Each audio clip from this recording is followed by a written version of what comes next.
tout le monde, j'espère que vous allez bien. Moi, écoutez, je vais extrêmement bien, je suis en pleine forme comme d'habitude. Aujourd'hui, on est là pour parler de Paper Dungeons. Donc, donner mon avis, évidemment. Vous avez lu normalement le titre de la vidéo. Donc, normalement, c'est que vous avez vu la petite partie découverte du matériel, de la partie, etc. La partie qui s'est quand même pas trop mal. Ouais, je pense que je me suis pas trop mal démerdé. On a quand même eu de la chance sur pas mal d'aspects. J'ai réussi quand même très bien mes quêtes secondaires. Là, d'habitude, j'en skip un petit peu. Là, j'ai essayé de le faire le mieux. Et puis, le gros scoring de monstres que j'ai fait, je ne m'y attendais pas. Et pourtant, pour un score qui était assez, pas léger, mais assez faible, j'aurais au moins arrivé pas loin des 100 finalement. Ce n'était pas le cas. Donc, bon, c'est comme ça, c'est le jeu, hein, c'est le but du jeu. Donc voilà. Bon, petit truc. Alors, je sais pas si ça se voit à la caméra, mais voilà, j'ai petit pansement sur les doigts parce que je me suis coupé comme un débilus. Rien de très grave. Donc, pour votre information, j'ai des petites idées de vidéos un petit peu hors série. Je vais parler dessus, je glisse ça là comme ça au pif, mais voilà, c'est pour vous tenir informé. Donc, je vais les tourner en même temps que cet avis après. Donc, ces vidéos seront là pas en cas de coup dur, mais voilà, un peu de côté. Donc, il y a des chances que vous verrez peut-être des moments où vous verrez sans les pansements, des fois avec, etc. Parce que il y a forcément des jours où je tournerai, où j'aurai plus, à un moment donné, j'aurai plus besoin des pansements, voilà.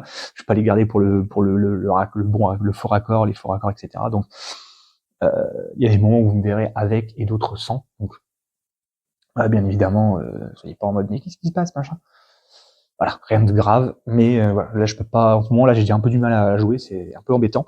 Mais en tout cas voilà, je vous fais au moins cet avis-là pour clôturer un petit peu l'arc Paper Dungeon et après on passera à autre chose.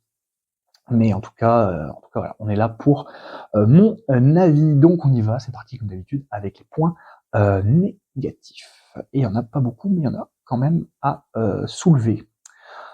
Alors, petit Paper Dungeons, les points négatifs. Alors, premier point négatif que j'ai relevé après une sorte pas d'analyse, mais de grattage un petit peu d'internet pour voir un petit peu les avis de tout chacun, qui pour le coup sont quand même très bons. Voilà, on n'est pas sur quelque chose il n'a pas révolutionné la roue, mais il se pose là. Voilà, on va dire qu'il se pose là quand même, je trouve. Maintenant, voilà, il n'est pas exempt de défauts. Donc, pour le premier, je dirais effectivement, comme j'ai vu un petit peu, je sais plus sur quel article, je crois, ou un commentaire, je sais plus quel, peu importe, un manque de difficulté. Et ça, je ne peux pas l'enlever. C'est vrai que il y a des règles optionnelles qui permettent de rendre le jeu difficile, mais il n'y a pas, je trouve, alors que le jeu se vaut un petit peu, et c'est le cas comme un dungeon crawler, ce qu'il le fait, hein. Il implante un mode de jeu tiré de jeu vidéo et il implante le roll and write qui est une mécanique de jeu de société, donc il arrive un peu à connecter les deux mondes, même si c'est pas Paper Dungeon, c'est pas une licence jeu vidéo, hein. Il y a des jeux, hein, comme facile vous les voyant, mais voilà, par exemple Zero of Mine, c'est avec quand même des choses qui me déplaisent un peu dans le jeu. Alors que j'adore le jeu vidéo, dans le jeu de société, j'ai un peu plus de mal, il y a certaines choses qui me dérangent un peu. Voilà, après là, dans le décor, je crois pas qu'il y ait d'autres choses. Non, après c'est peut-être c'est dans l'étagère ici ou là-bas. mais voilà. Donc c'est vrai que Paper Dungeon a réussi à implanter ce genre de choses. Mais il a mis un peu le côté Dungeon Crawler, mais il a pas osé se dire, même si je suis un roll and write, il y a le côté un petit peu fin de partie, game over. Vous avez trop échoué, en fait. Il y a pas de conséquences. La seule conséquence à la mort, c'est le malus de résurrection. Le moins 9 points de victoire. Qui fait mal, hein. On va pas se mentir, ça fait mal. En plus des points négatifs, des dégâts, hein. C'est 9 plus le malus, voilà. Moi, j'aurais eu tendance à dire, à rajouter une règle, c'est que, imaginons, on a coché le moins 9, le malus de résurrection. Si jamais on redépasse nos points de vie, c'est la mort. C'est-à-dire que, et franchement, il y aurait eu ça aurait été, ok, il y a quand même une petite conséquence, c'est-à-dire qu'il faut quand même faire attention. Faut pas non plus faire n'importe quoi. C'est-à-dire que voilà, dès qu'on a coché, on a quand même une épée de Damoclès au-dessus de notre tête. Ça, je crois pas qu'il y ait dans les règles. Ou alors j'ai pas relu les règles avant, ça c'est clair et net, j'ai pas relu les règles avant de faire cet avis. Mais voilà, il y a des règles optionnelles voilà sur Super Meeple qui vous dit voilà, vous pouvez jouer sans le module potion. Ok, pourquoi pas. Le côté piège qui enlève 2 points de vie. Ah, là tout de suite, ça commence un peu à parler. Hein, si on joue avec les 2 modules, c'est-à-dire sans potion et en plus avec les pièges qui font 2 dégâts, là tout de suite, ça commence peut-être un petit peu à causer. Et c'est dommage d'être obligé d'enlever. Le côté ajout de dégâts de piège, pourquoi pas. Jouer sans potion, on enlève quand même une mécanique et on enlève aussi le côté. Je prends l'exemple de il y a une quête en plus comme ça qui vous dit justement faites toutes les potions, enfin faites des lignes de potions ou le nombre de potions créées, je sais plus comment c'est indiqué. Là pour le coup c'est raté, vous pouvez pas le prendre. Donc je trouve ça dommage d'être obligé d'enlever. Pourquoi ne pas rajouter plutôt quelque chose? Voilà, comme je l'ai dit, enlever ou enlever le malus ou alors enlever le malus de résurrection et la mort. C'est-à-dire que ça dépasse, vous êtes mort. Pourquoi pas? Non, ça c'est jouable. Donc c'est vrai que pour ceux qui aiment le challenge, Paper Dungeon, il y en a un petit peu, mais pas tant par ce manque de prise de risque, et c'est d'autant plus exacerbé par le fait qu'avec les dés, on peut tout faire. Ça, pour le coup, je crois que c'est un commentaire qui disait ça, c'est vrai que, à part les crânes, il n'y a pas d'échec critique, il n'y a pas de truc en mode, on rate notre jet, on fait un fumble, comme on dit, et blam, on s'effondre la tête par terre, et c'est fini, voilà, on s'est brisé la nuque. Il n'y a pas ça. Il n'y a pas ça, donc c'est un peu dommage. Ce qu'il y a aussi en point négatif, c'est le manque de combos. Alors il y en a un petit peu. Hein. On va cocher une GM, la GM nous donne une potion, on coche une potion.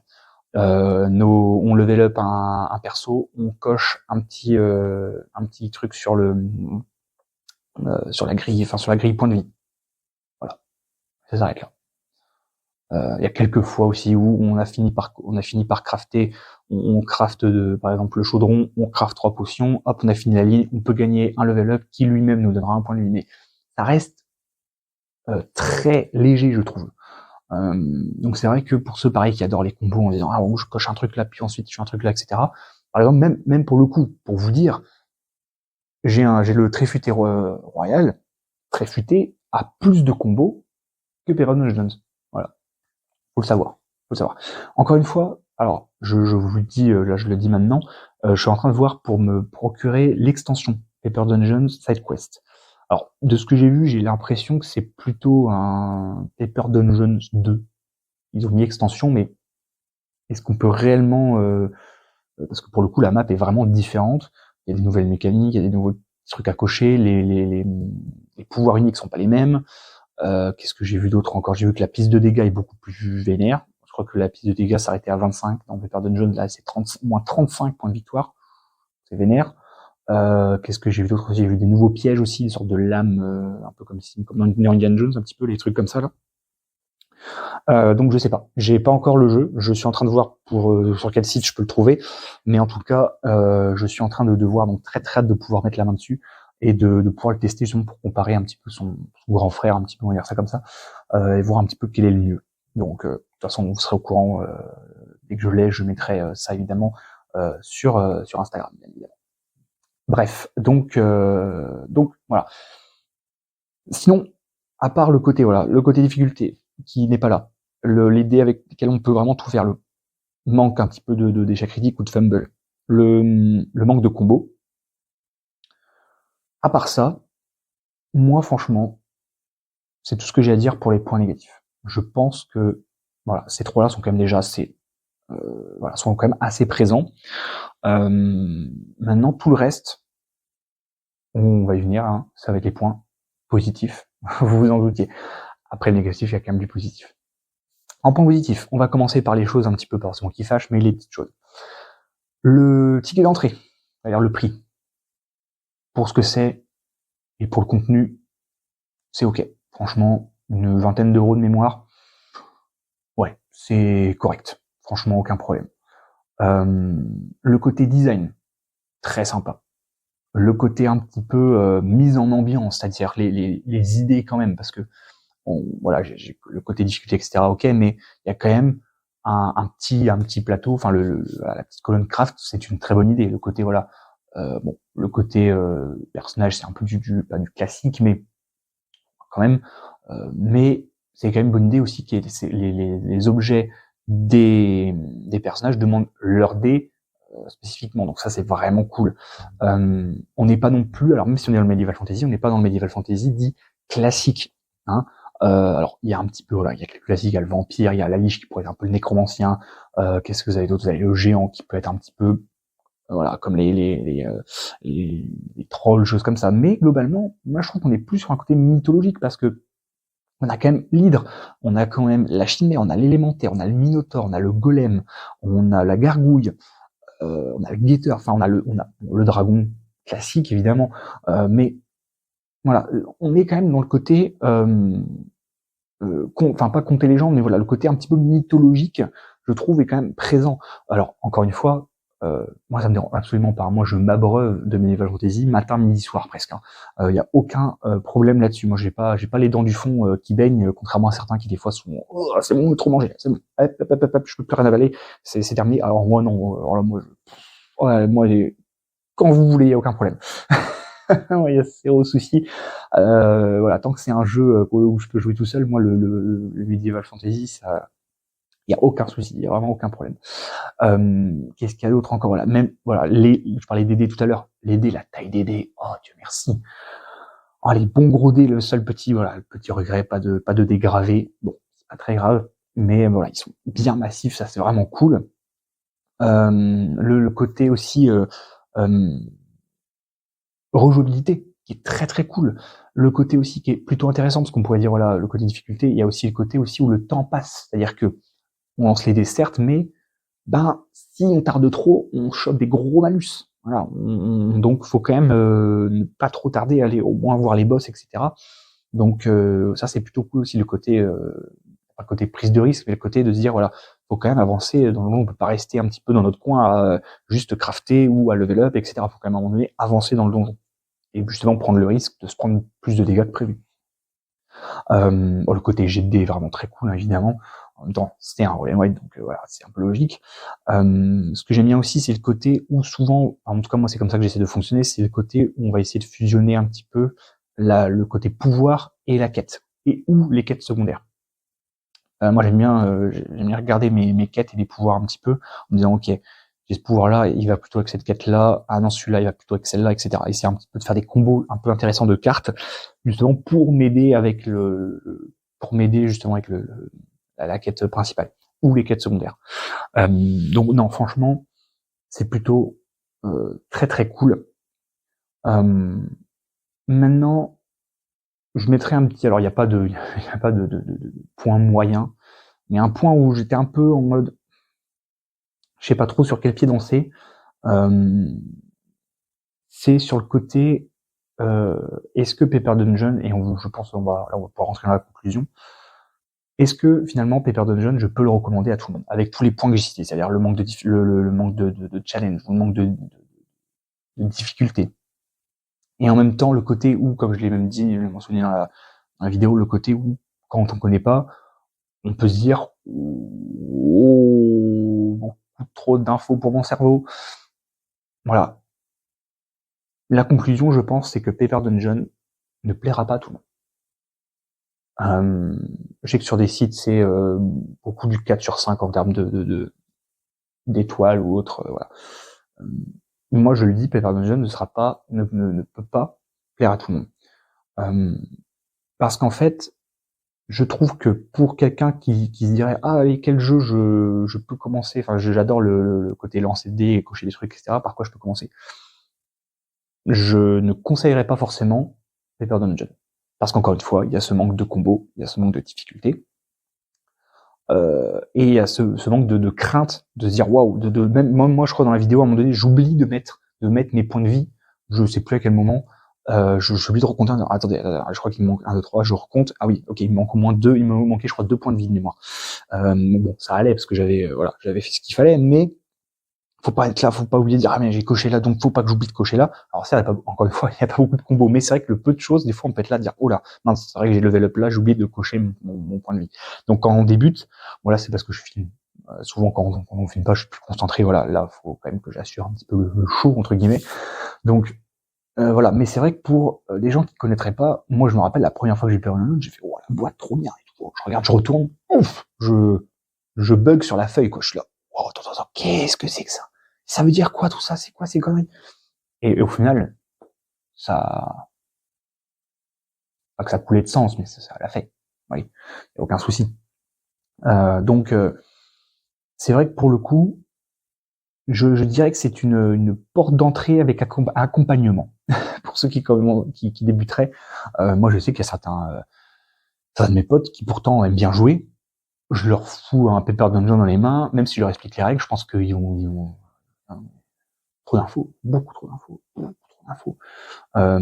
Donc voilà, ils disent 1 à 8 joueurs en termes ouais, faut que les 8 soient motivés, voilà, faut quand même en vouloir, hein, parce que c'est vrai que c'est pas évident au début, en tout cas au début, mais comme pour plein de jeux, hein, je dis pour lui, mais ça peut être pour d'autres jeux, d'assimiler, d'être en mode attends, on rappelle, ok, ça c'est le plateau joueur, si je lève, je mets là. Ça c'est les potions, d'accord. Mais en même temps, il y a les crafts. Ici, il y a les monstres à cocher. Ici, il y a les machins. Faut pas oublier les boss, etc. Faut pas oublier le pouvoir que j'ai, les missions, etc. Donc c'est vrai que ça peut être un petit peu, c'est pas des trucs trop lourd, mais au début, on peut être un peu, pas noyé dans la masse, je dis pas ça, mais ça peut être un peu, voilà. Donc en conclusion, moi je dirais un 95%, parce que j'inclus les débutants, ceux qui connaîtraient pas forcément le Roll and White et qui voudraient se lancer. Et vraiment ceux qui ont tapé des heures et des heures de The Anarchy ou d'autres jeux Roll and White beaucoup plus corsés, beaucoup plus complexes, avec beaucoup plus de combos. Alors peut-être qu'ils ont Paper Dungeon dans leur ludothèque et qui se font de temps en temps quelques parties en mode pas prise de tête et tac tac tac tac. Mais je pense qu'effectivement, ouais, c'est euh, c'est un concept en lui-même cool, mais ouais, 95% je pense de gens parce que bah ouais, il y a tout ce côté voilà, manque de challenge un petit peu. Moi je trouve personnellement. Mais ça reste un régal. Pour moi, ça reste un régal de me dire allez, euh, on y retourne et j'ai envie de faire mieux. Et voilà, toujours ce petit côté, et ça c'est pour ça que j'aime aussi ce jeu, c'est le côté reviens-y. Le côté en disant je regarde ma feuille de route, un petit peu ma feuille de score, je dis ok, voilà pour le coup, moi, pour la vidéo j'ai fait je crois 80. Alors j'ai fait 93 au total, mais moins les malus, je crois qu'on était à 90 de mémoire. On était à 93 peut-être, je ne sais plus. J'ai un petit doute. Mais bref, en gros, aux alentours de 90. Prochaine fois, on va essayer de taper les 100 points. Ce serait plutôt cool. Bref, donc voilà. Maintenant, encore une fois, est-ce que l'extension est bien? Bah, dites-moi en commentaire pour me dire, ça va m'aider pour savoir si je dois acheter ou pas. Moi, je pense que je vais l'acheter parce que j'ai envie de mettre les mains dessus. Et vu comment je m'amuse sur Paper Dungeon, j'espère que l'extension sera bien. Et je pense qu'elle est même peut-être mieux. J'en sais rien, mais oh, de ce que j'ai vu, oh, ça a l'air d'être fun. Ça a l'air vraiment d'être fun. Bref, en tout cas, j'espère que la vidéo vous aura plu. Si jamais vous voulez me suivre sur d'autres réseaux sociaux, c'est en description. Il y a TikTok et il y a Instagram. Mais en tout cas, je vous dis à la prochaine pour d'autres aventures. En attendant, croyez toujours en l'âme des dés, c'est très important. Allez, bye.